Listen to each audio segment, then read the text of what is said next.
Hey, what's going on? This is Trompoli Studio. Welcome to my channel. Make sure to like, subscribe, and turn on that notification to get the latest videos on art books for movies and video games, collectibles, and art projects, because that's what you will find right here. Hey, what's going on? This is Trompoli Studio. Sorry for the long absence and lack of new content for the past month. I'm going through some changes with work, meaning I'm losing my job, my 9 to 5, my daily grind. Yeah, so it's a bit nerve-wracking and I had to shuffle my schedule around.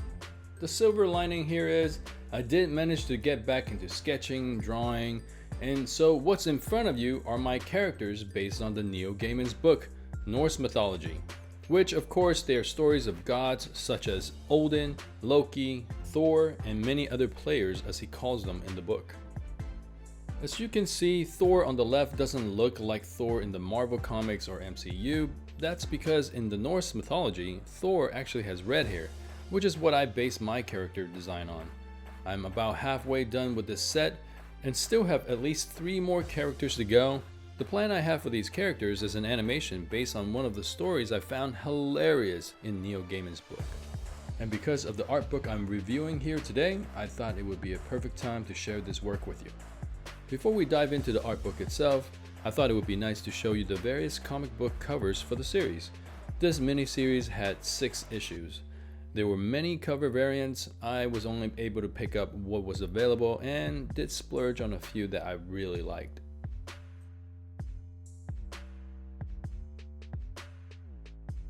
For each of the 6 issues, going from left to right, the left will be the original and the right will be the variant cover, or international connecting variant covers.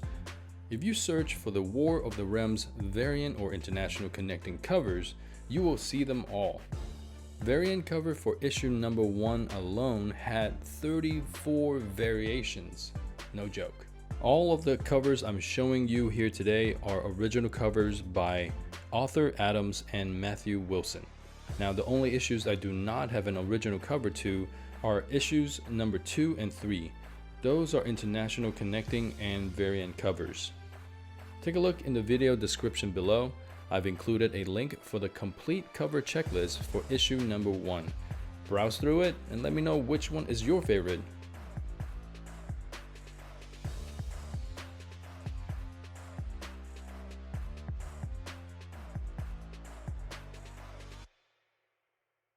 Alright, moving on to the title of this video, Marvel's The Art of the War of the Realms. Growing up, comics and mangas were a big part of my life, and in recent years, I've been slowly getting back into it. I never really lost interest in comics and manga, but rather life and work got in the way. For my first comic book art review, I have Marvel's The Art of the War of the Realms. This is a short Marvel series that ended not too long ago. The story is really good, so I definitely recommend it. In the first section of this book, you will find many artworks by Esad Ribic. Hopefully I'm pronouncing that correctly. From page 8 to 27. They're the ones that are painterly with very nice anatomy and characteristics. Those are actually artworks from the title, Thor, God of Thunder. Really, this book includes much more of artwork and story of the lead up to the War of the Realms, which are all great artwork.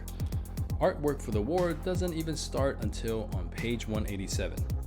As Jason Aaron, the writer for Thor series and many other Marvel titles, wrote in the introduction, he wanted the War of the Realms to present all 10 realms to the world, because it is important for the readers to know these realms, as they are important to understand Thor and the adventures he have in those realms. I've included a wiki link in the video description below if you are interested to know more about Jason Aaron. Well, I will end my rambling here. Please enjoy the rest of this video. I would appreciate it if you could give it a like and consider subscribing for future art related videos and content. As always, thank you for watching and I'll catch you on the next video.